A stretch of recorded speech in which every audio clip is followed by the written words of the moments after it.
everyone, and welcome back to another episode of the Star Wars Alliance podcast, your home on the Geek Ultimate Alliance podcast network for all things Star Wars. And choking. I'm your host, Katie Ghostrap, and with me today is my co-host, as always, Nathan. How are you doing today? Good, Katie. Ready to talk a little wars today. It's been a little while since we talked. I'm ready. Yes, it has. But we got a lot of good stuff to cover. Some other stuff that's a little disheartening from one Mandalorian star. But first things we'll first. See.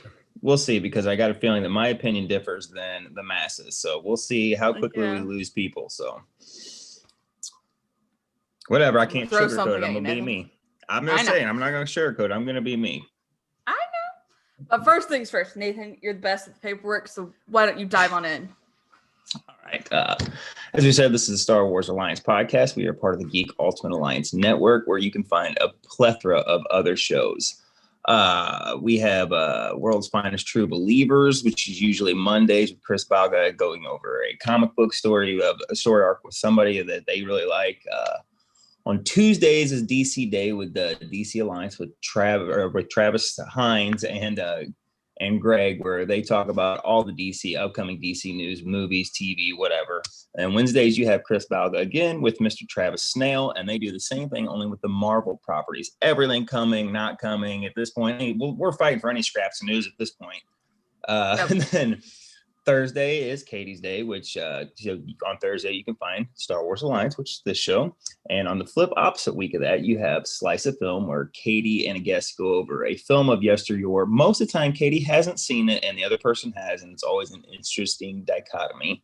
And on Fridays is superhero discussions, again with Travis and Greg, where they go over almost anything animated. Right now they're wrapping up Superman, the animated series, and after that I think they're putting feelers out there what to go with next, whether it be another animated series of yesteryear or maybe some old animated movies that Greg hasn't seen. And Saturday and on Friday nights on live you can find Super Civil Service podcast at 9 o'clock Katie's time, which I can never remember. EST. Yeah, EST. And then you can come and see basically everybody on the network gets on there. And Friday nights is real just loose and free flowing, and we talk about everything and a lot of stuff that we can't cover on stuff like The Boys, for instance, or Umbrella Academy, or just whatever the hell we want to just chop it up and talk about.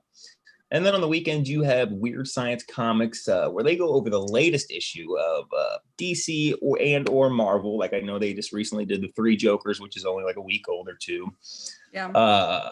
We have some more shows, I think, possibly coming on. I'll tell you more about that when we get to that, whenever I know more. And we also have a Patreon where $1 just kind of says thank you, helps us keep the lights on, keeps things going. And then there's a $5 tier where you can get exclusive content or ask questions or ad-free shows if they're out there early. Yep.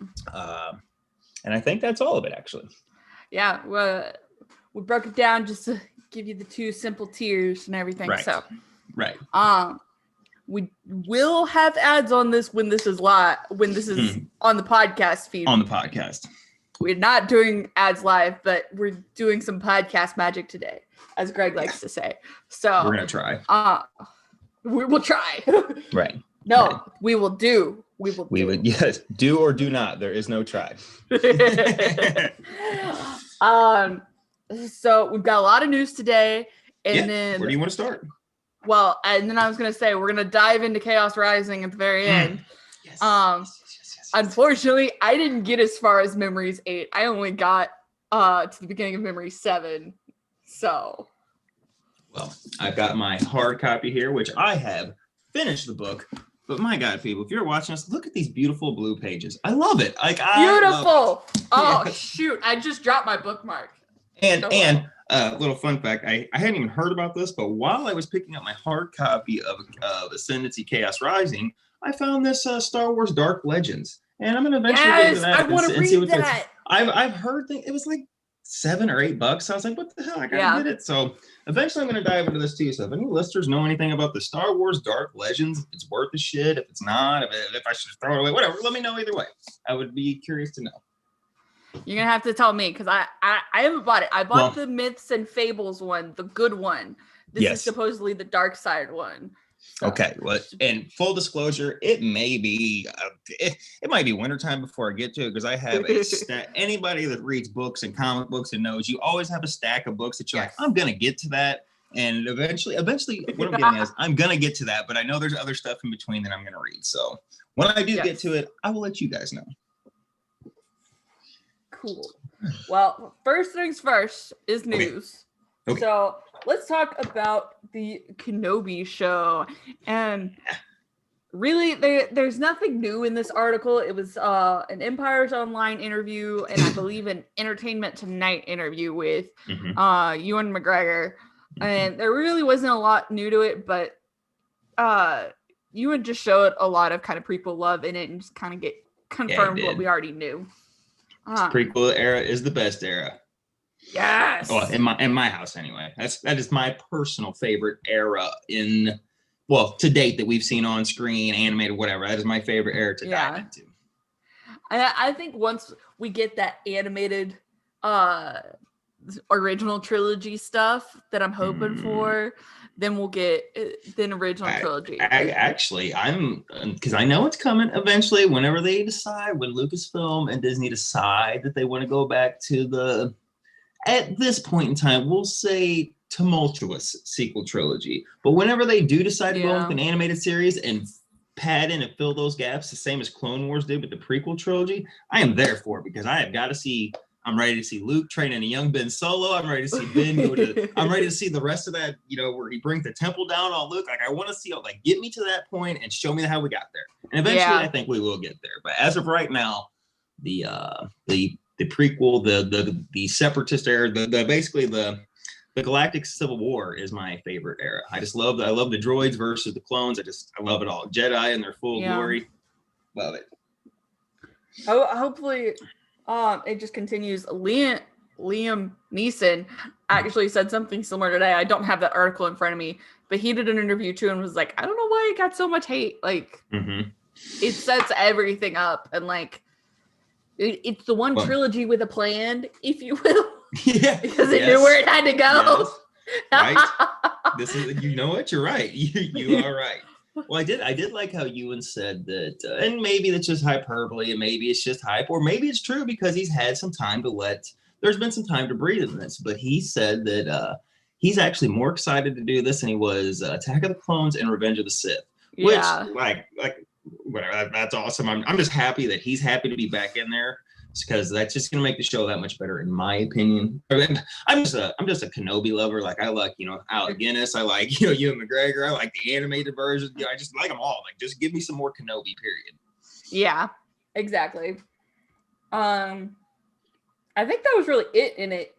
Yeah, as far as that's all I ever saw about it. Now, if anything else came out, I don't know, but that was basically the main headline I pulled out. He's like, I'm so excited to do this. Like, he's really ready, which just makes me that much more happier to get it going, just to know that he's ready to go. He's back in Kenobi mode.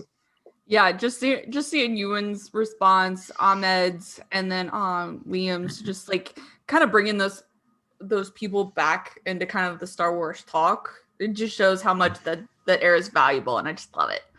Well, and if rumors can be believed, that we're going to see that Hayden Christensen is going to finally reprise his role as either Anakin / or Vader, or possibly both. I don't care if it's just a voice that we hear there, and it's actually Hayden's voice talk to. I don't care. I'm down for it. I hope the best for Hayden, because man, he got a lot of shit for those last two movies, but man, he has always been down for Star Wars. Like, he has always been ride or die and down for Star Wars, even though people gave him a lot of shit. Yeah, you see him at Star Wars Celebration and other Comic-Cons, and he's always got the biggest smile on his face when people come up and like, do the Anakin face, or whatever, and taking the picture with Mark, and was like, this is my father.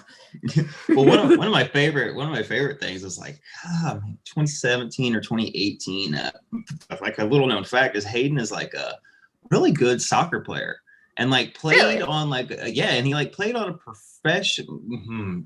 professional team.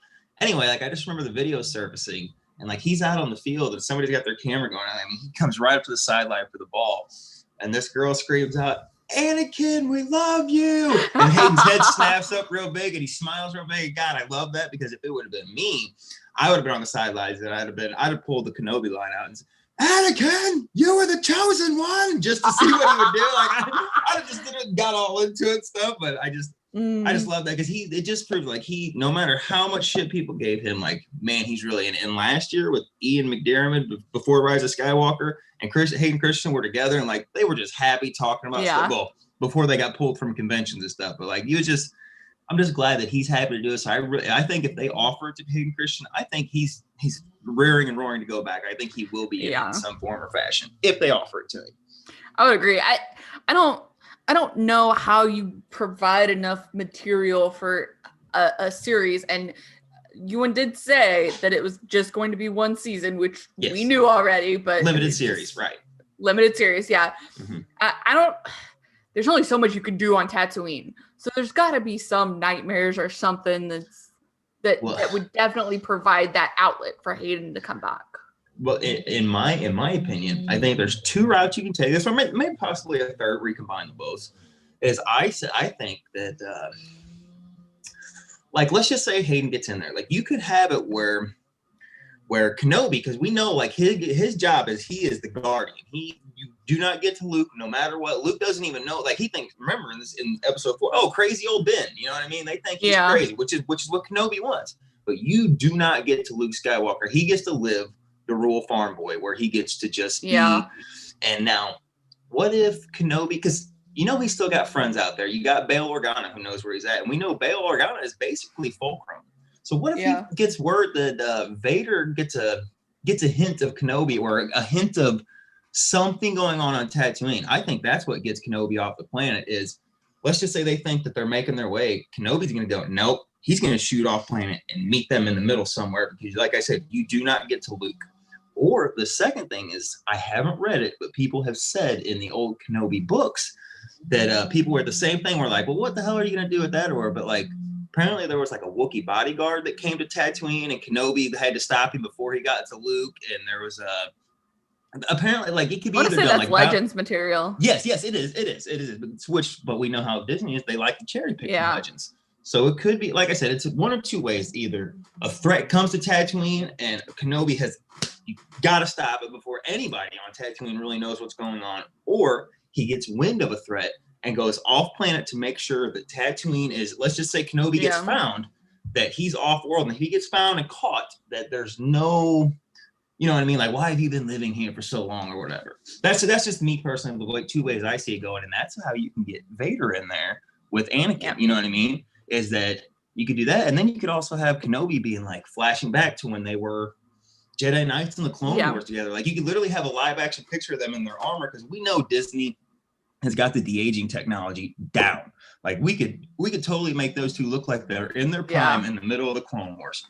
Yeah, if Captain Marvel says anything, Disney's definitely absolutely. Yes, some good absolutely. de-aging stuff. But that's just my little personal speculation. And like I said, I'm keeping my fingers crossed because I really want Hayden to come back and just get that love that he so deserves. Yeah, he definitely does. And they've tried, Disney's been trying to like give those actors their sends off, like if MCU says anything. So okay, but Nathan's in dad mode. Sorry, sorry. Go ahead. All right.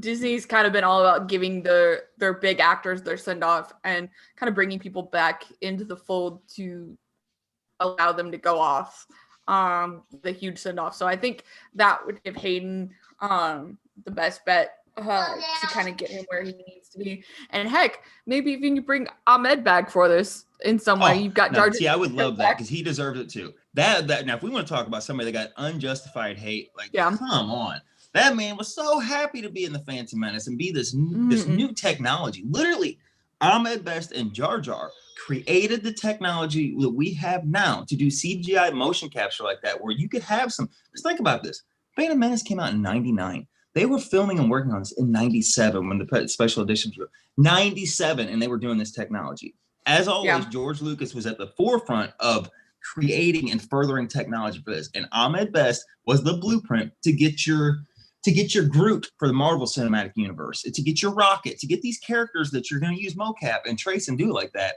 Well, your blueprint was Ahmed Best, and that man got. You may not have enjoyed the character of Jar Jar in Phantom Menace, but let me tell you, my niece, 6 years old, no interest in Star Wars whatsoever. I turned on the Phantom Menace. It's going through, and she's kind of in and out or whatever. Guess what got her attention, snapped her to that TV? It was when Jar Jar came on the screen. It was being a little bit goofy and being a little this and that. And she's laughing and he's funny. And, you know, like when he gets his face caught in between the pod racer thing and it's all blah, blah, blah, blah, he's talking with a numb face and stuff. She is dying at this, which is what Jar Jar was intended for. That is what George wanted. Is for kids like her that have no interest in this stuff to see that and be like, well, this is fun. Like, I want to see that. And basically, Ahmed deserves a second chance, which I'm glad he's a Jedi now in this Jedi Temple thing for the kids. Yeah. I'm glad that, but I would love to see him come back as Jar Jar and get a little respect. Like, look, that's what I would like.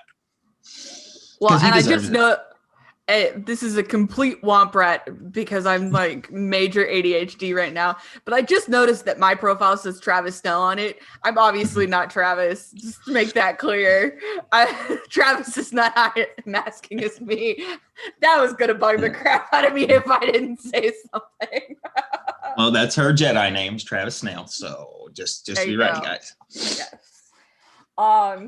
Yeah, Ahmed deserves to come back and like, even if you, because they're doing the Darth Vader comic right now where he's found Padme's tomb, and Dr. Aphra, the audio drama even went into it where he's kind of found Luke Skywalker and he has a feeling that they're related.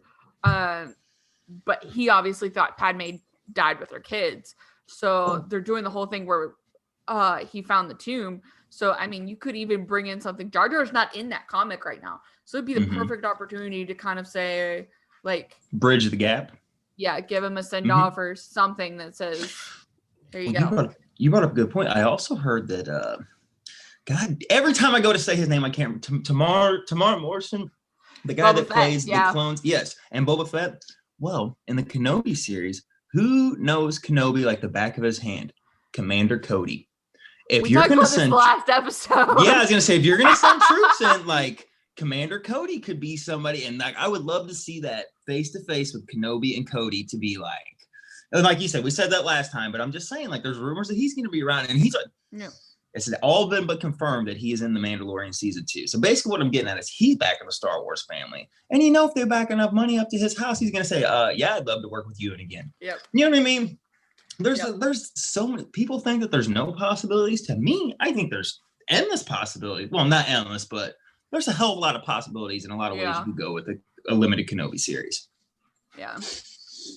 That's just a good segue to get us into our next point. Okay. Right after we recorded our last Star Wars Alliance episode, they released the release date for The Mandalorian Season 2, which I don't know. Does that mean I owe you an audiobook? Because it wasn't technically the weekend. Right. It technically wasn't. We'll call it even. Okay. But no, so they've got The Mandalorian Season 2 is coming out October 30th, which means that our recap will be 2 weeks before that. So it's not going to be October 1st anymore. It's going to be 15th. Or something on that range. But we also got some pictures, some images, which from my book, and I think reading the Twitter room, look like they could have been pulled from season 1. I would have said that. Well, okay. The images, you're right, it could have been. But what I found interesting was the Mandalorian banner with the name, the title card, because if you look, it's got Mando walking with baby. Yeah, it's got Baby Yoda in there, but if you look, he's like up to the Mando's knee now, and beforehand he's a little bit. So basically, he's growing. Like our little guy, he's growing. So like I think that was something new, but you could definitely tell because there were people that did comparisons, and he's like at least an inch taller than he was, which you're like, oh, our little guy's growing up. So it's like, you know, I'm ready. I am so ready for the Mandalorian season 2 because I don't know if you have it, and I didn't get to dive completely into it, but Jon Favreau did an interview talking about the Mandalorian, And man, does that man know how to say all the right things to get somebody just like, where you're just like, yeah, oh, Favreau, like, you know what I mean? Where you're just like, that's what I want to hear. Stop it. That's Benny and Antilles causing a racket. But he was saying a lot of, I mean, all the right things. And I think maybe I'm reading too much into it, but I also think a couple things to kind of help people who, let's say, didn't necessarily like the relay race style of the sequel trilogy, that he's saying a lot of things to the people like that, to you, like, almost like, come on, guys, like, come home. We've got you. You know what I mean? Because I don't have it in front of me. I don't know the direct quote, but it was something like, Star Wars, they'll go with you, but they want to know that you have a plan. Or it was something, and I'm paraphrasing, of course, but it was something like that of like, they'll go with you on these wild adventures and stuff, but you just have to know that there's like there's a destination. It's not just and somebody else, but there's a destination to it. And I think that is, and then, for whatever people want to say about the prequels or even the sequel trilogy, because or not the sequel, the original trilogy, while the original trilogy wasn't concrete down, I got 7 notebooks of here's exactly what I'm going to do. The man had it all in his head. He kind of had, like, which he toyed around with. And in the prequel trilogy, like you said, there was an actual, he knew, okay, I'm going to start here with young Anakin, and I know where my end point is, and I just have to work it in there. Sequel trilogy, and I don't know if we're going to get into it, but even Daisy Ridley just really damned Disney, and like really for all the people like myself who are like, they didn't know what they were doing. It was just fly by the seat of their ass. Daisy all but confirmed that they literally was just fly by the seat of your ass and relay race. I do this one, here, you do this one, and then you do this one. Like, she said that she was originally set to be a Kenobi. In the beginning, they toyed around with that, and then it was Rey Nobody in The Last Jedi. And then in the middle of, I think at the beginning of filming, JJ came to her and said, hey, we're going to make you a Palpatine. And then 2 weeks later, they said, no, we're not going to make you a Palpatine. And then reshoots happened and ADR and everything. You are Palpatine. And then you are Palpatine. Yeah. Well, what I find interesting. Well, go ahead. No, I went to say something and then I was like, wait, I don't know where that's going. So I'm just going to shut up. Well, if you remember, let's take a little time, a little time machine trip back to 2015. And The Force Awakens comes out and dominates the box office. It becomes the highest grossing movie of all time. Well, if you remember in interviews after that, there's one I can see her in my head, the clip of it, to where the thing they said, well, who is Rey, Daisy? Who is Rey? And she said, I've got an idea they've told me an idea for the lineage, and I know where it's going, and it's pretty cool. Which would be, like you just said, JJ came to her, Kenobi, possibly Kenobi. And then, like you said, in the whole interview, she never said names, but it was first it was going to be Kenobi, and then it was nobody, and then it was Palpatine. So you know what that says? Force Awakens, Last Jedi, Rise of Skywalker. And she didn't even have to say it, but that's exactly what it was. And see, I'm going to hard disagree with you because go ahead. Everything that I took from The Last Jedi, I said, Kylo's lying. He basically manipulated her into saying that she was a nobody. Mm-hmm. And so to me, she was never a nobody in The Last Jedi. I mean, how many times are you going to take what a villain says at face value? Right. So no. Even though Daisy said it, to me, it was Kylo saying it because he manipulated her into saying it. Yes. Now that absolutely. Where'd your video go? Hang on a second. Sorry. Am I back? There. Yep. Yeah. Well, with that, I don't. It's hard to say. All right, fuck it. I'm just gonna go. Ryan Johnson is the breaker of the universe, and fucking John Boyega and Daisy all but goddamn confirmed that in their little interviews that came out. Yeah, they without directly coming out and being like Ryan Johnson blew the universe up. They beat her on the butt. If you learn how to read between the lines, they basically Johnson came in and was like, I don't give a shit about any of that. I'm gonna do my movie, which is fine. As a filmmaker, do your thing, do your movie, but not in episode 8 of 9. You know what I mean? Like, he came in and he's just like, whatever, I'm gonna do what I want, which is fine. But like I said, if you just from those two who most recent interviews from, like I said, if you read between the lines, they don't actually ever come out and be like, this son of a bitch, but they read between the lines and look at that. JJ's movie broke the mold. for good, for better or for worse. In your case, you love the bed. For you, it was better. For me, it was worse. No matter what, that was your split. That was your crack. And even the actors are starting to be like, we had an idea of what we were doing in Force Awakens. Yeah. Johnson comes in and goes, no. We're not doing any of that shit. We're going to do this. And then for better or for worse, like I said, it does not matter. You can love the movie, you can hate it, but there's no denying that movie took a chisel and a hammer and said to the Star Wars fandom and put them right down the middle. That coming in, which is why, because if you guys remember, JJ and Kathleen Kennedy left on pretty bad terms in 2015 after The Force Awakens, because JJ took the movie and did it all in-house in his. He didn't have Lucasfilm, like the editing, all that was all done with JJ's Bad Robot production, all of it, super secretive. Well, like I said, John, and when they left, because like Kathleen didn't necessarily like that. Come on. Or maybe it wasn't Kathleen, maybe it was Disney, whatever. But they didn't necessarily like the JJ. I was like, no, I'm doing all this in house or whatever. So they left on. Not now. JJ consummate professional and Kathleen professional. They never came out and was like F him, this, that, whatever. Consummate professionals. But there was, if you go back and look at those, they weren't on the best terms. Last Jedi comes out, and I'll never forget Kathleen Kennedy coming out before the movie came out, being like, this movie was great. The production was so smoothly. There wasn't a wasted frame. I love everything Johnson did. All kinds of praise on it. Movie comes out. Does it make a lot of money? Absolutely, it makes a lot of money. No denying that. You look at the scoreboard. It made a lot of money. But like I said, it cracked the fandom. That goes into Solo's box up. There was a lot of factors into Solo, whatever it is, but Last Jedi didn't help. So that came in. And then, everything we learned, Colin Trevorrow, Duel of the Fates, which I still think would have been the best name to end the goddamn Skywalker saga, comes in and he's got this stuff, and it's a continuation of The Last Jedi. But with the fame, with all that reaction stuff, they go, nope, Trevorrow, we're not doing that. And I don't know who did it, whatever, but they called JJ up and they backed up the Brinks truck to his house and they got it. But The Rise of Skywalker was done in the studio. Like I said, Bad Robot did all the Force Awakens.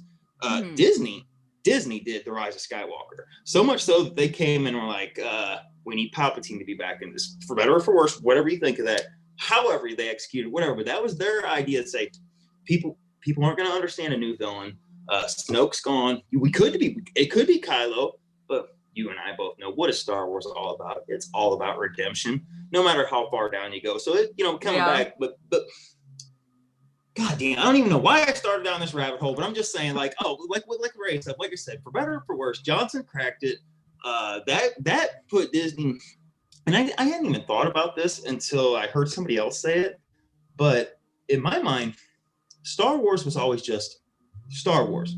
Like, even after Luke is dead or whatever, like, I didn't think of the Skywalker saga as a finality until they came out and said, this is the end of it. Yeah. I just thought it was going to be Star Wars. Like, I thought episode 10, like, after all these guys were done, is maybe it's 10 years in the future, you got Rey training her Jedi Academy, or maybe it's 50 years in the future and it's Rey's daughter or Finn's daughter or whatever that we go. I just thought it was Star Wars and we were going to continue. And then they came in and were like, nope, wrapping this shit up. We're done with it. We're gonna put a bow on this. You're done with it. It's over here out of the way. So much so that, come on, guys, where was your press circuit for The Rise of Skywalker? This, what I found interesting? This was Daisy's first interview in almost a year since the movie came out.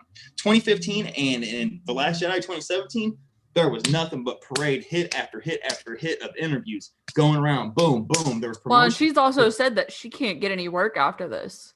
Like, you think she's going to be pigeonholed? You think she's Luke Skywalker? I think so. Well, Mark Hamill got pigeonholed. Yeah.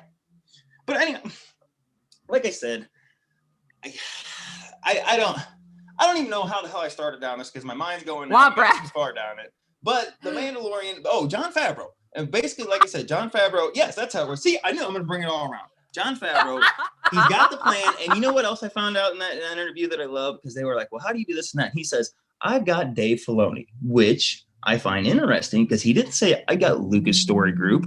I don't have to. I've got Dave Filoni, who he said is the walking Star Wars encyclopedia. So, like, to me, that is like Favreau saying all the right stuff to people like me, to people like me who are like, yes, I needed to hear this. I want to hear this. Like, let's go. I don't know. I'm super excited for The Mandalorian. I can't wait to see what happens. I'm glad Favreau's directing an episode. I'm glad Filoni's directing another episode. Kathy Yin, Rick Famuyiwa, and the new directors coming in. Like I love the flavor of different styles, but it all feels and fits so right into the Star Wars universe and for this show. And I am so ready for it. I really hope that we do get Ahsoka in there, and it's a backdoor pilot for Ahsoka and Sabine to get their own series, and maybe Captain Rex with them. Like I really do think that we're going to start filling in the sequel trilogy gaps in live action until eventually we get to that animated. But like I said, Jon Favreau, like I love everything the man's saying because he knows just as well. I mean, people, we're not dumb. You don't have to talk about it. Like I said, everybody knows that Star Wars was, rocky. And Favreau was saying all the right things to help bring people together. Because even the interviewer said, what do you feel about people saying that you saved the Star Wars fandom, like you brought them back together or whatever? And he's consummate professional and just really nice.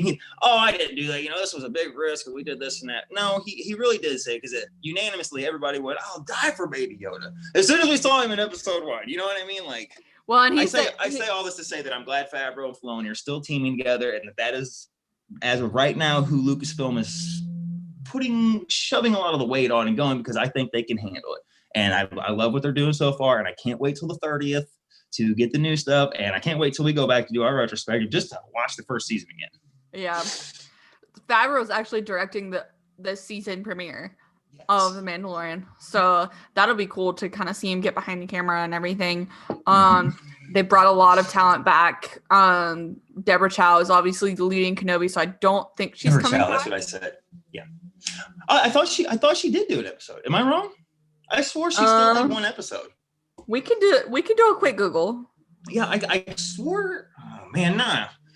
And I said Kathy Yen earlier. I meant Deborah Chow, but yeah, that's what. Yeah, I swore that she was doing an episode still. But if not, I'm with you. I hope she does focus on Kenobi. Like, yes. So we've got Carl Weathers, Robert Rodriguez, Peyton Reed, Bryce Dallas Howard, Dave Filoni, Jon Favreau, and Rick Famuyiwa. I'm gonna butcher this. Famuyiwa. There we go. Yeah. Famuyiwa. Yeah. Okay. So I'm sorry, Rick. That's fine. Like you said, I hope she is focusing on that, but I thought she was coming back. I was under the wrong impression. Obviously. Yeah, that's the same amount of directors they had for the first season. So I don't know if they're gonna add any more. These are just who have been confirmed. Favreau did say it's another 8 episodes. Yeah, there are another 8 episodes of varying lengths, even more so than season 1.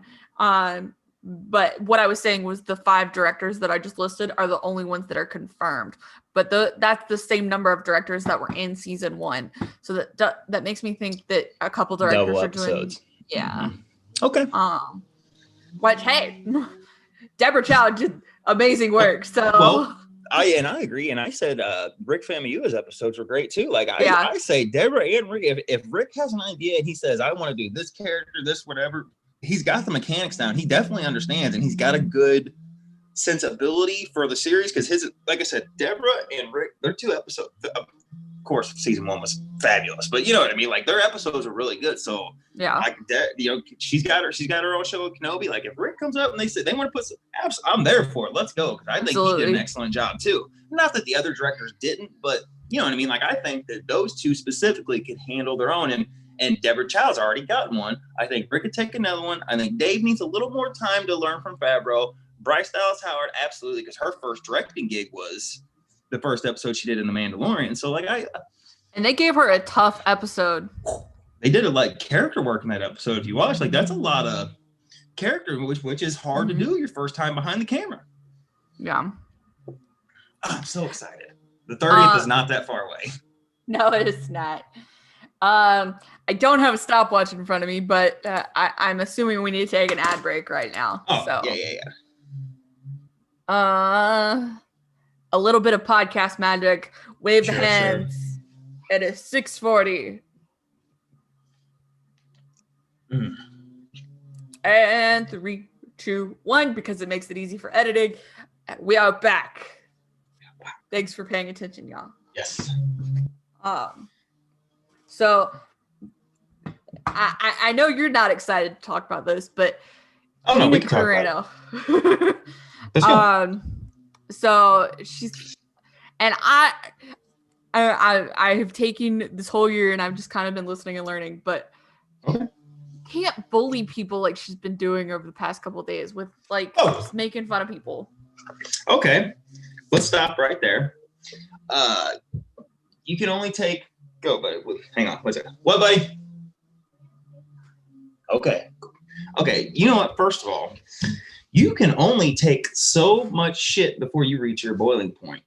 And that's what she's at, yeah. And exactly. And guess what, guys? Gina Carano is not a celebrity. You know what world she comes from? She comes from mixed martial arts, which means if you come at her, she's going to fucking come back at you hard because that's what she is a fighter. So when you come at her and you try to bully her and kick her around, what do you expect her to do? She is not an actress. Like I said, she comes from the world of street fighting to where if somebody would talk like that to her on the streets, you're literally getting a fist in your mouth and your teeth are out. So what do you want her to do?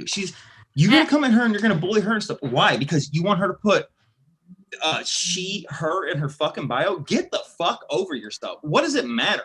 What does it matter? Oh, because the guy Pedro Pascal has it in there. Okay, fine. And what? Because she doesn't do it, she's transphobic? No, motherfucker, fuck you. Because she doesn't fit into your narrative box and she doesn't do what you want her to do. That makes her an ist or a phobic or whatever. No, fuck you. She's her own person. How about we want strong. The same people that are calling her out now were last year when this came out was yes, queen. We got a strong woman. She's independent. She does what she wants. Mm-hmm. She's our yes. Let's go. And now because she doesn't fit into your boxes and do it's F her. Let's cancel her. Get her fired. Why? Because she doesn't want to put some shit in her bio. And like I said, you can only take so much of people coming at you. You're a transphobic. You're a racist. You're a sexist. You're a blah, blah, blah, blah. Shut the fuck up. She's her and she can do what she wants. She's a free country, guys. Free goddamn country. You can be and do anything you want to do or not. And you don't have to be pressured into a mob. Guess what? I'm never going to put pronouns in my shit. And if I ever come up and introduce myself and I go, oh, hi, my name's Nathan, he, him, punch me right in the fucking teeth because that's the dumbest shit. Why? What's it matter? What the fuck does it? If that's what you want to do, fine. But don't put your bullshit on me to where I got to do it. And that's kind of where it's boiled down to. But at the same time, if she wants... Because we're getting to the point of cancel culture and everything. So if she wants to kind of, if she wants to continue as being an actress, she kind of needs to step back and listen. Like, I don't know how it started. I don't think it got started because of the pronouns in the bio thing. I think she said something. I did a little more research today because I knew we were going to talk about this because I wanted to know what the catalyst was. And maybe I read the wrong article. Maybe I didn't jump from this article to this article to this article, but what it boiled down to is that because Pedro Pascal, he, him, the trans people were like, yes, he's with us, he's our knight shining, which fine. If that's what you want to let, good, that's fine. But like I said, just because she doesn't do it and he did, that doesn't make her an ist or you know what I mean, or whatever the fuck you want to put on her. She is just her. Like I said, I'm never gonna put that dumb shit on my bio. Sorry, if that offends you, go fuck yourself. Get over yourself. It's not my job to worry about what offends you. You know, when now she comes straight out and she's like, you're an N-word or you're not a woman, whatever it is. If she comes at you like that, then yes, then we can talk about a cancel culture and hey, let's get her out of here because that's toxic shit. But just because she doesn't want to put that in her bio and she gets bullied and gets hammered and all this stuff. So finally, as a little bit of just like a funny retaliation, she put Gina Carano, beep, boop, beep. And then people, oh my God, she's all over. What do you want her to do? You can only take so much abuse, guys. And guess what? Gina Carano, celebrities, just because you and I are going to talk nice about her, there's at least 4,000 other people that are just going to rip it. I hope you die. I hope you never have kids. I hope you get smothered in your sleep with a pillow. Like, come on, guys. The internet is a shitty place. And just because she doesn't fit into your box and narrative, get over yourself. It doesn't matter. You do not dictate what other people get to do. You don't get to dictate what I get to do. I don't get to dictate what you do. You know what I'm saying? Be you. Be confident in yourself. If you're trans and like you know who you are and that's who you are, good. Own it. Fucking own it. But you don't have to go and push that shit on everybody else. It doesn't matter. Be you. Yeah. And that should be good enough for you. You don't need to push your shit on somebody else. Because let's just say she caves to this and she puts that in there though. What's the next thing going to be? I need you to be for whatever, PETA. You know, I need you to put PETA in your headline, or you know, like, now you're against animals. You're blatantly against. Come on, let her fucking live. She can do what she wants. You guys, like I said, you wanted a strong woman. You wanted the strong female woman, female, you headstrong. You want her to be your own woman, do her own thing. Well, now that she is, now you're pissed because it's not exactly the way you wanted it to be. Like I said, I knew people, they're not going to like what I got to say about it, but that's how I feel about it. Sorry. If you want to cancel me, fine. Fuck, you come cancel me. I don't give a shit. I'm my own man. I'll do what I want. You're not going to cancel shit. Yeah, I know. Sorry. I get a little. No, sorry. You're good.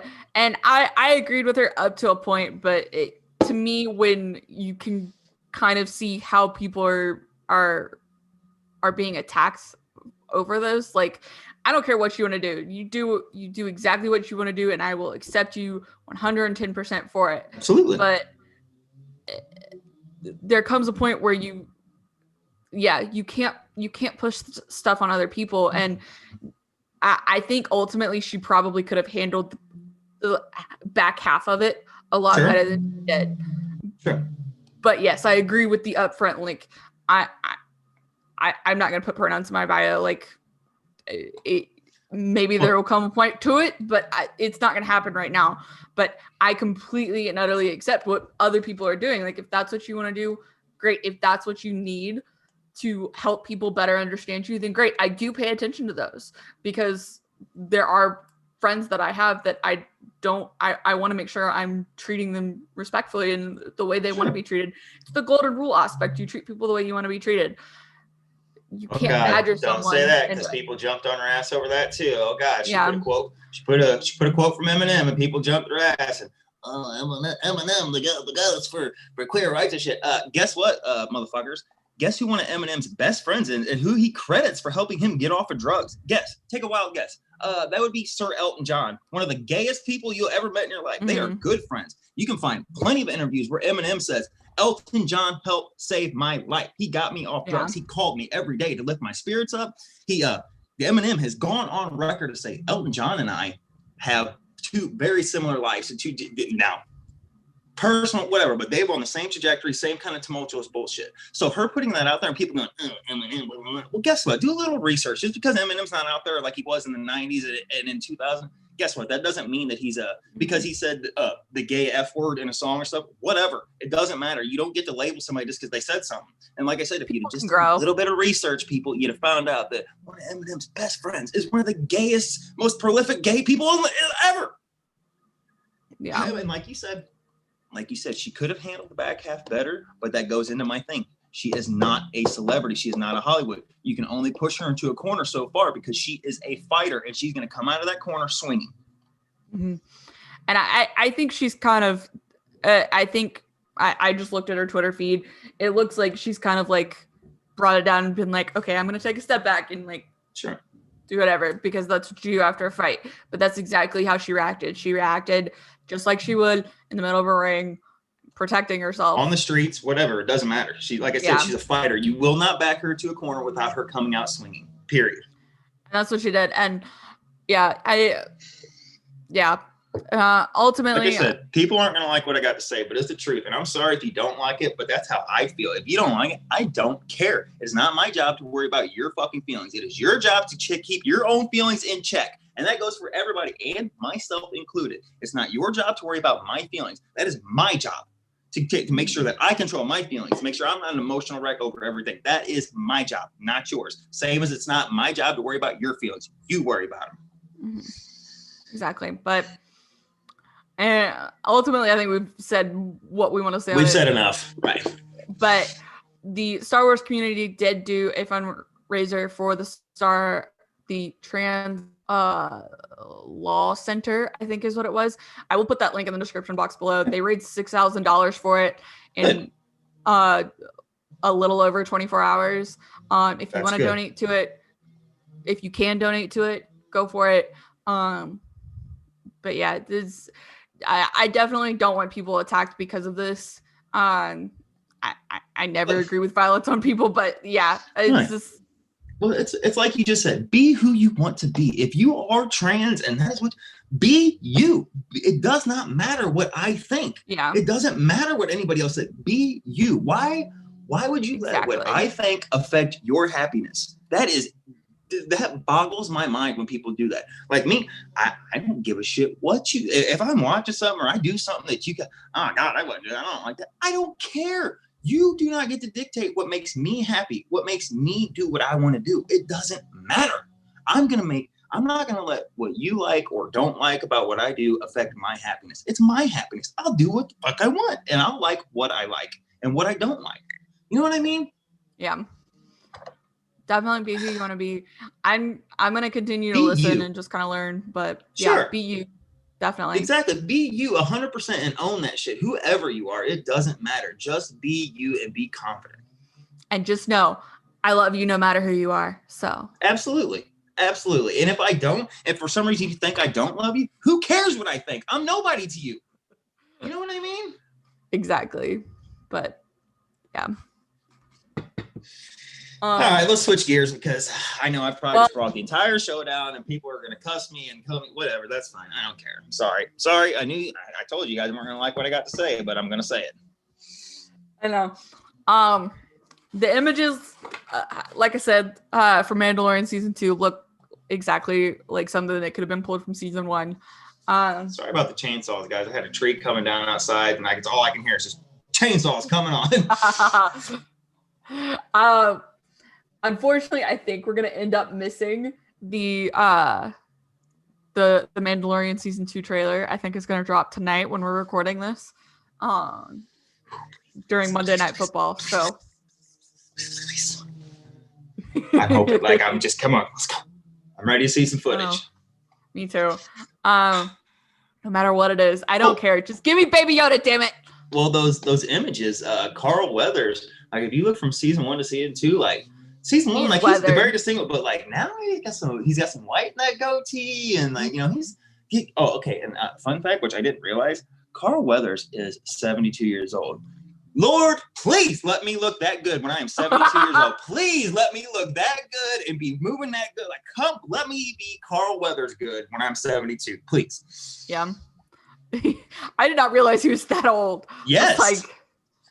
But that's what I mean. When you're an athlete your whole life and you consummate stuff, okay, buddy, go ahead. Sorry. But when you're a consummate athlete and you're a professional, like, 'cause he started out in the football world and just kept his body in great shape and then got into acting. And then, of course, Apollo Creed, which, come on now, Rocky fans, you know what's up. Like, I just shot it. That's Carl Weathers. Like, I'm so glad because remember they were going to kill him off in season 1. But Carl Weathers was just so magnetic and just gelled so good and fit so good. They were Dave Filoni and them. They were like, we can't kill Carl Weathers. This is Carl Weathers. And like, like, I'm ready. Like, yes, bring him in. Absolutely. More the merrier. The final topic. Oh, I forgot about this one. We did get a first look at High Republic Marvel #1. The comic? Yeah, by Kevin Scott. Sure. The artwork in it looks absolutely amazing. Oh yeah, I forgot. Yeah, that's where we got our Yoda. Image. Yeah. That looks good. I like that. Well, this isn't where we got our Yoda. This was no. But isn't that why they released the concept? I think so. Yeah. Okay. Which, you know, it's just Yoda with a different colored, different colored cloak, and he's still Yoda. He's only 200. He's only 700 in here. A spry 700. Spry 700. Yep. But they released the first 4 panels of that with one of the stars. Let me find her name. Oh gosh, where is it? I think it's Keeve. One of the Jedi? Keeve Trennis, yeah. Okay. The middle lady girl. Or gentleman? Is that the middle one? The middle one. Okay. And then I'm ready. You've got Avar Chris, and then I can't remember. I think that's her there. But she looks like Sabatine from the Legends. I was really excited to see her. Okay. I'll take your word for it. People know who I'm talking about. There's certain people out there. So she was Leia's Jedi Master in the Legend series. Now that would be cool if they cherry pick that. Yeah, that'd be cool. I was excited to see that because I love Saba. And I'm probably saying that wrong, but I'm sorry. That's okay. But they released the first 4 pages from that. That is supposed to debut at some point in January. I'm fairly certain. Shit. So, but guy, Keeve has a really cool lightsaber that I saw in some of the concept art. The image here doesn't really show it, but I'm really excited Star about Destroyer? that. Star Destroyer? Yeah. My favorite ship in all of Star Wars, by the way. I don't know why. Love a Star Destroyer. Yes. I was trying to think. Oh, my I Star got a Wars question. merchandise in the other room. Yeah. I got a question for you. They did, or I don't know when it was, but I just recently heard that John Carlos Esposito, Moff Gideon, has said that not only that has he trained a lot with the Darksaber, so we're going to get to see him be physical, which, God, I love him as a villain. That man, he was born to play a villain. But he also said that in his arsenal, he has another ship bigger than a TIE fighter. Now, do you think he has a full-on, fully manned Star Destroyer? Do you think he's got a fully manned, complete Star Destroyer out there? Because, oh my God, I'll pee a little bit if we're watching The Mandalorian and a Star Destroyer comes overhead. I'll be like, yes! I don't know. I miss that. Or what other ships do they hold on a Star Destroyer? Like what other a Vindicator? I wondered if you'll see Thrawn. I wondered if you'll see like Thrawn's TIE Defender. Oh, now okay, that's not bigger than the TIE fighter he had, but I would love that. First of all, like if he's got a Star Destroyer, isn't it? I thought it was bigger. I thought it was bigger. It's bigger than a TIE fighter, yes, but it's not. My impression was when he said that he has something much bigger was Star Destroyer or a troop transport or some. Now what if he's got a Super Star Destroyer? Oh, people would lose their mind if he had a Super Star Destroyer. I don't know, because the Grant, I don't think Ray Sloan, I don't think she's got a Super Star Destroyer, and she's a Grand Admiral. Yeah, I think okay, you're right. Well, Vader was basically the only one that had the Super Star Destroyer. Yeah, his I can't remember the name of it. Yeah, if you would, his, I think was the only one. I had it on the tip of my tongue, but I thought you were going to say it now. It slipped my mind in the name of his, but yeah, I want him, like, I feel like Moff Gideon should have a Star Destroyer. Like, he just flew his TIE fighter down and had his troops down there, but I feel like once he gets off planet, like, I feel like he should go up to his Star Destroyer because his presence just commands respect and like you can see this man. Yeah, like you can see him on I can picture him on the bridge of a Star Destroyer, just telling people like, jump to light speed, like this time, like I can see it where he's just walking people and people are kind of like, just like a little frozen up when he comes walking by. I really hope we get a Star Destroyer. Yeah. Sorry, I'm looking at the live feed to make sure that we're up. Oh, we are up. Oh my gosh. Oh, hey. Travis and Chris are in the chat. Hi, guys. Chris said, I believe during the Gina Carano discussion, he said, I don't think you have fully expressed yourself yet, Nathan. I know. I'm sorry. And then he said, I love you both. Yeah, I have rage issues, I would say. I can't handle stupidity. And to me, I'm not saying, oh God, now people are going to come at me. Not stupid for like that. I just meant I can't handle stupid situations. And to me, the whole thing is just ignorant and stupid because, like I said, let her live. Don't put her shit on you. And you also live your life, guys. Go be you. Be all that you can be and shit like the G.I. Joe used to say and all that. Come on. Yes, exactly. So then our final topic of news for the night, though it's still very sunny outside for me. For the day. Depends on what time of day you're listening. We actually have a rumor from Daniel RPK. I sourced the wrong person on this. I originally sourced Caleb Williams from Night Gambit. But Daniel RPK posted this on his Patreon. I'm just trying to get the right source, Nathan. Daniel RPK has a Patreon? Yep. He posts a lot of small scoops on there. Interesting. Oh, hang on. Sorry. David, get it together. My grandpa tried calling again. I got to answer it in a minute. Sorry. So he has some news, or I guess some leanings that a Mace Windu show is coming and that Samuel L. Jackson will be involved in some shape or way. That's going to be on. No hands Mace or like before the hands are gone? Are we going to get no hands Windu or what are we getting here? I think you're getting a young Mace Windu, kind of how he grew up and everything. So you're gonna recast Mace Windu, but I think you're gonna get a storyteller Mace Windu. Oh, so like we'll get Samuel L. Jackson narrating, but we get a younger version of him.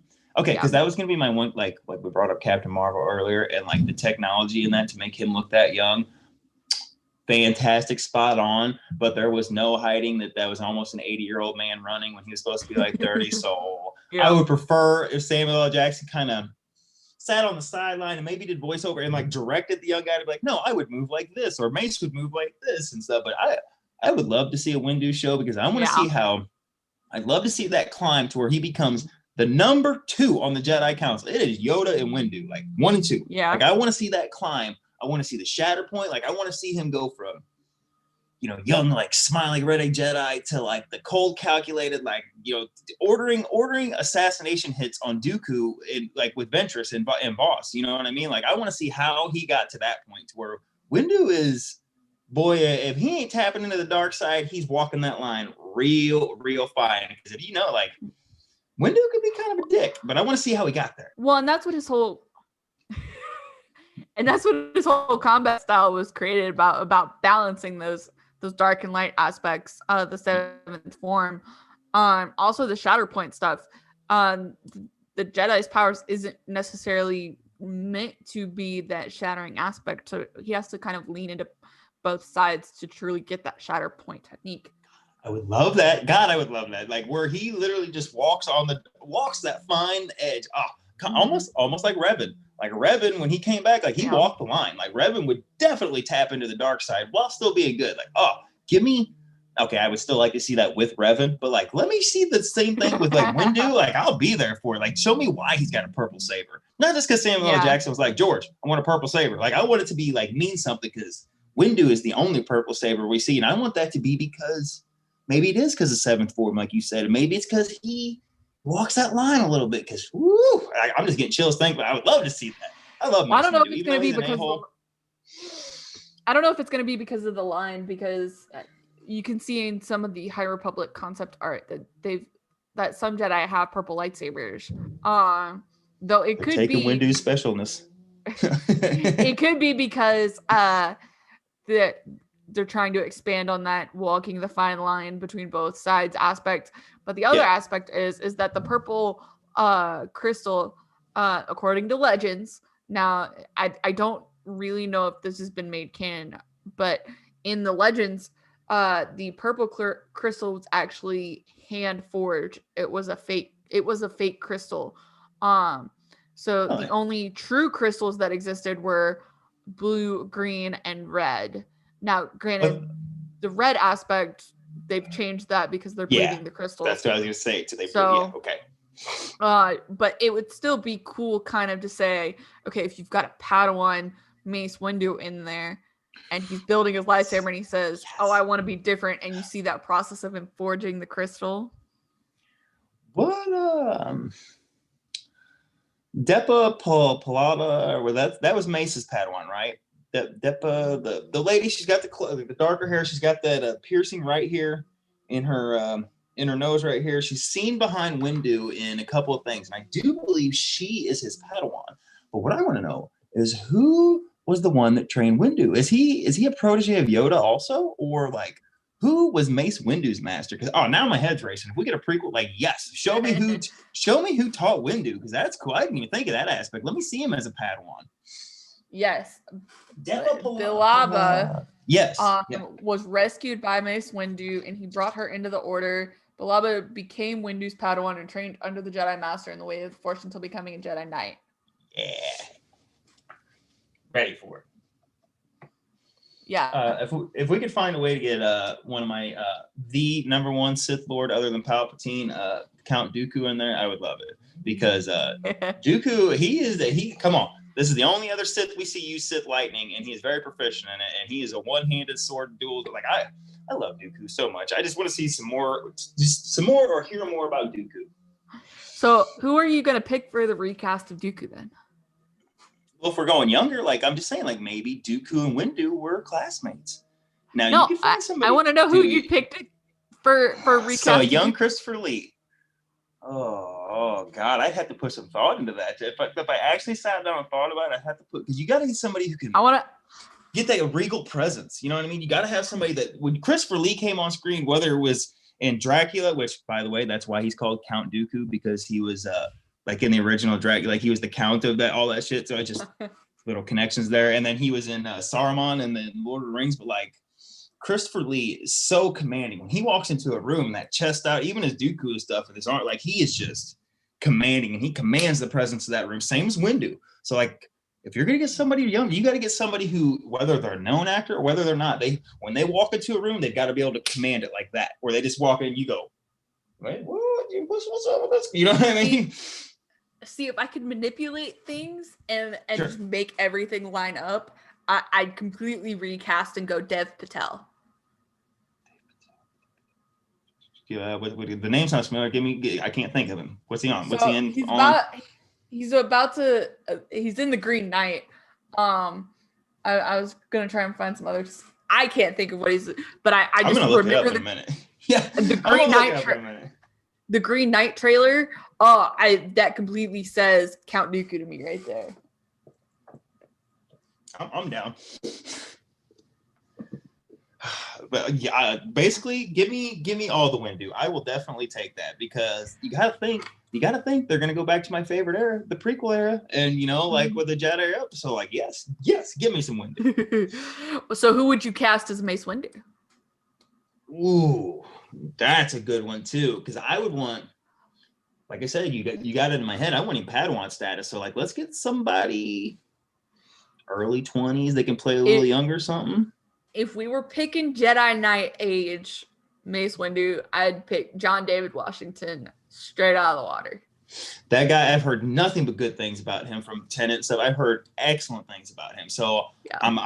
Let's go. If Christopher Nolan saw something he had to put him in there, like I personally trusted Nolan because I just like his movies. He's my style. If he saw something in him, and everything that I've heard from the limited people that have seen it said that he is phenomenal in Tenet, and this is going to help boost his star to the top. And let's go. He's got that level. Arrogance is the word I'm thinking, but sure. I don't know if that's the right word. Windu's got that arrogance. For Windu. He's got that perfect panache, and I'm like, give me now. I'll take it. So yeah, that would be my Mace Windu pick. If I could have my way, I'd pick Dev Patel, but obviously that doesn't work. He's English, but I think he's got some Indian heritage in him. I think I probably screwed that up too. But yeah. No, I think he'd be perfect. So, Travis Snell asked, dang it, I lost the questions. Snell, you're just gonna have to. Oh, go ahead. Sorry.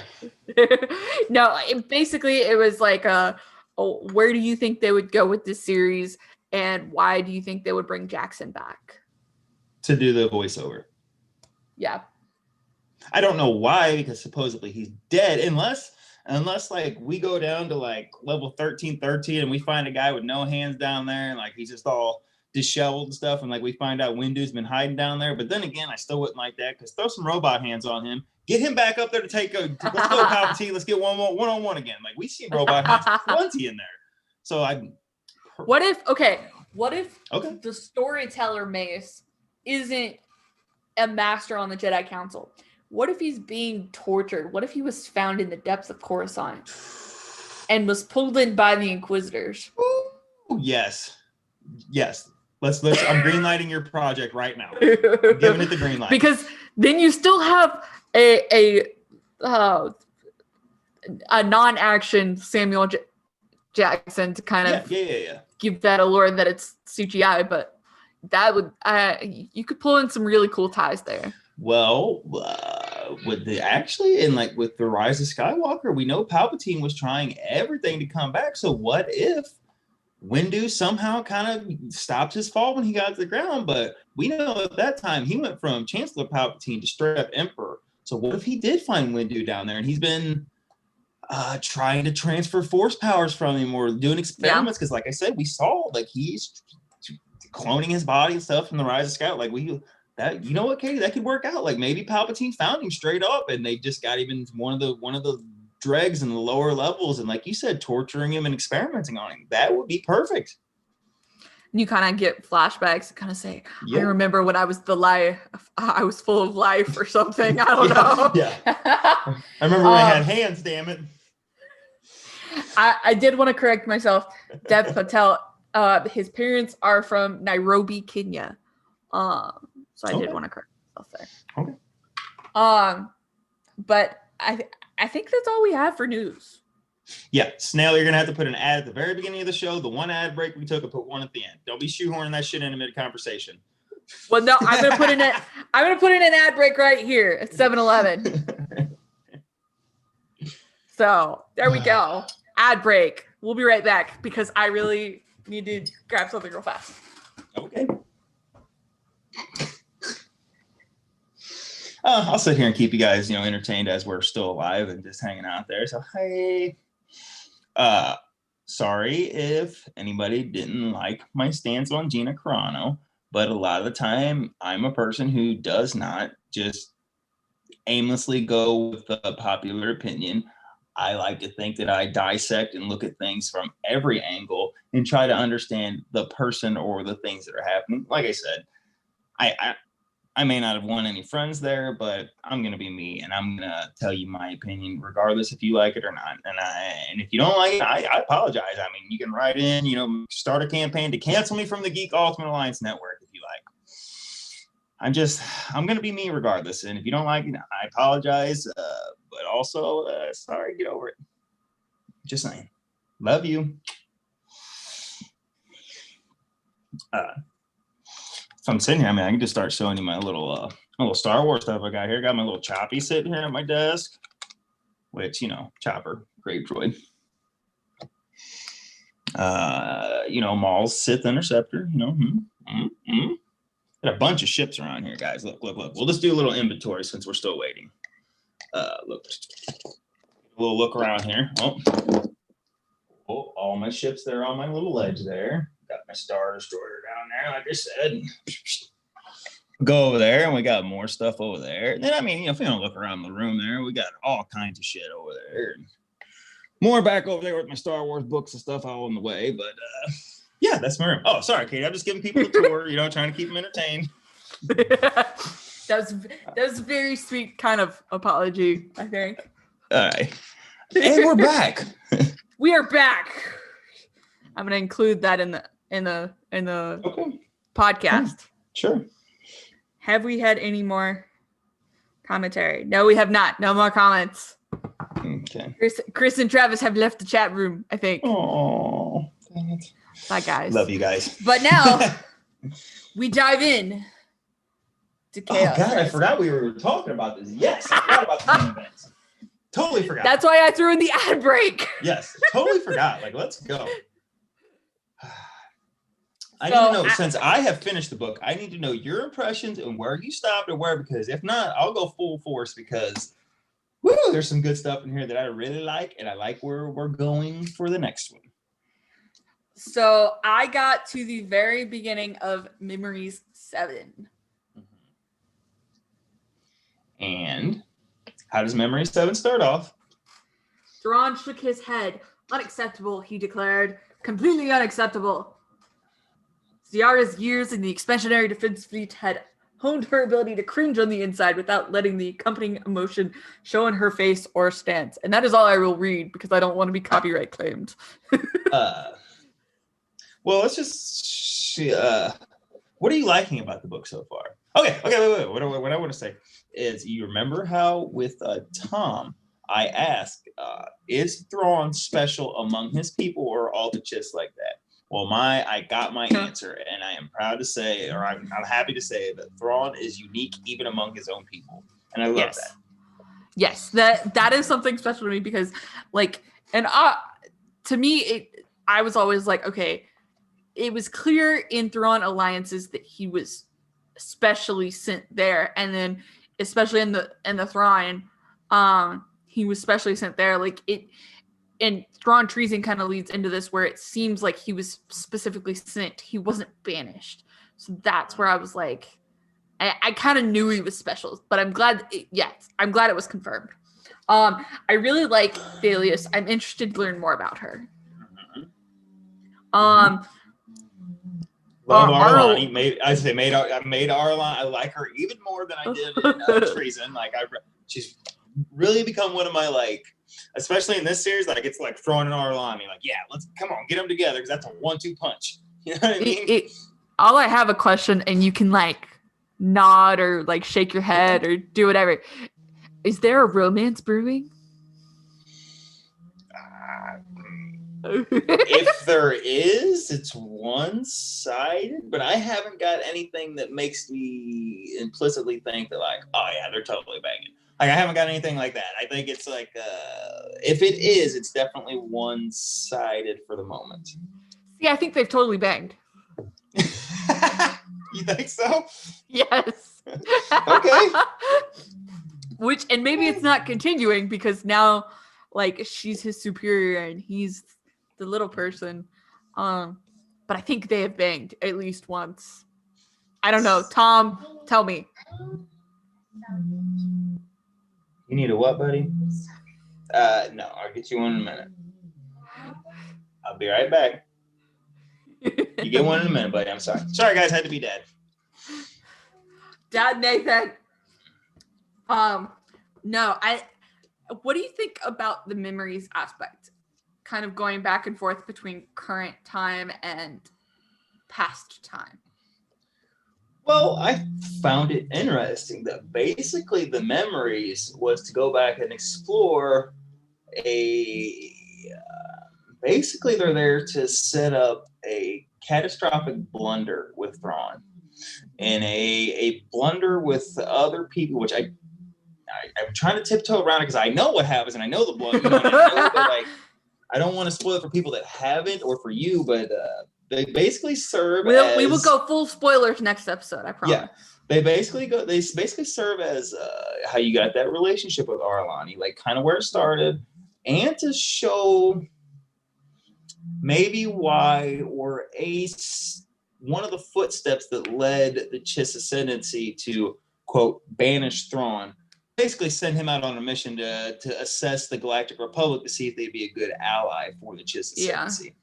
But basically Memories, in my opinion, start setting the table for that decision for the Ascendancy to be we're going to send you, Admiral, or Senior Commander, because that's what he is in the Senior Commander Thrawn. Yeah, that is my opinion on why they and to also prove that he's not infallible, and that in Rebels, which we know Price was basically the reason why his TIE Defender and they lost Lothal, but it's just to show that he's not perfect. He's not an all-seeing. You know what I mean? That's my opinion on why it's there. That's what it serves for. That makes sense. Yeah, I like how it kind of leads into the next chapter, and kind of gives you a little more background information. Yeah. Yeah. Bakif is super interesting to me. Yeah. I love him. Kind of. I'm like, me too. Well, he's almost like Yularen in the Galactic Republic was basically the only high-ranking official that had Thrawn's back. Bakif is kind of like the higher-ranking official in the Ascendancy the military commander that has Thrawn. Because what I find that an interesting correlation is Yularen and Bakif are both military minds, and for them, they don't give a shit about the politics. They know it exists, but they see Thrawn as a military asset because they can see the genius in his mind, or the way his mind works. Like I've said before, on the battlefield, everybody's playing chess. Well, when you're playing against Thrawn, he's playing 3-dimensional chess while you're playing chess. Yeah. You know what I mean? And I know you said that a lot. Yeah. Bakif and Yularen both recognize that. And that's, I think, is very interesting and kind of a cool correlation. Mm-hmm. Especially kind of in that opening couple of chapters where Bakif goes and finds him in the school and pulls him in for that. I was like, wait. So he wasn't a myth originally. Mm-hmm. Well, I find the dynamic of the families to be interesting. You can be an adoptee, you can be a trial born, you can be a natural myth. It's a very very interesting hierarchy in the 9 ruling families of the Chiss ascendancy. Mm-hmm. I would like to say General Yib the Benevolent, like, really? I still really, haven't like, gotten him yet. Oh, damn it. I'm sorry. Damn it. Sorry. I'm just going to leave that there. We'll keep that away. Sorry. Work has been killing that me. came about halfway. I'm sorry. That was I find him an interesting character. Now that I started down that road, I will just say that. I find him an interesting character, and I possibly don't think it's the last time we'll see him. Yeah. I think there's a lot of neat things in here that are going to tie into a lot of the future of Star Wars. I would say this is one of Tim's top. I would say this is his top canon book. Canon? Ooh, you know what? I really like that first one, but this one is really good. I really like it. And I think it helps because I go back to Tom's conversation where he was like putting Thrawn into new situations that we hadn't seen him in before. But honestly, like, you had kind of gotten the feel of him in the Empire. So I think, and the other thing is, Tim kind of had to play within the bounds of what Lucasfilm was willing to let him do. So in that regard, I think he was a little more limited.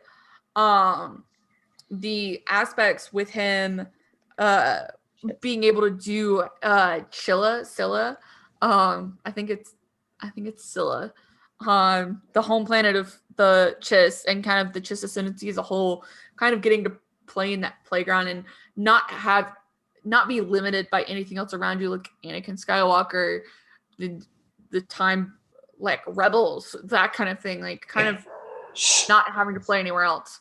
So I think that's what kind of leads this to be my top canon book. I don't know, it might even be my top Star Wars book from Tim. I would need to reread the legend stuff, but while he is handling the dog stuff, I'm just going to show you this cool artwork piece at the beginning of the book. Here's the cool artwork at the beginning. And as I discovered in the last episode, I looked at the timeline and everything. Which I will say. No, I don't want to say, because there's something I said on the last episode. You know what? Just find out. We'll wait till next week, because there's something that yep. I'll just leave it there. I will just leave it there. I'm so curious as to why this is so close to, like, the Attack of the Clones. Let me tell you that